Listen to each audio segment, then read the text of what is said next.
आत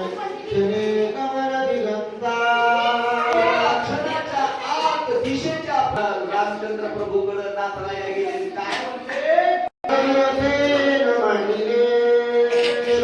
पर्वतावर बसलेल्या रामचंद्र प्रभूंची अवस्था केलेली आहे. त्या व्यक्तीच्या वाटेकडं डोळ्यामध्ये तेल घालून त्याची वाट पाहणं याला मार्गनिरीक्षण म्हणतात. डोळ्यात तेल घातलं, लक्ष्मणाला मांडीवरती घेतलं, हनुमंतरायाच्या दिशेने गेले. वेडावला गोविंदा असं झालं असेल का? माझा हनुमंत पर्वतावरती जाण्याच्या ऐवजी दुसऱ्या पर्वतावरती गेला असेल का? आज तोरण्याची शक्ती आहे म्हणून निघाला, तोरण्याला न जाता हंडी खेळला गेला असेल का? वाट चुकला असेल का? का झालं असेल? तिथेही गेला बघा गेला औषधी नोळकेची वहिला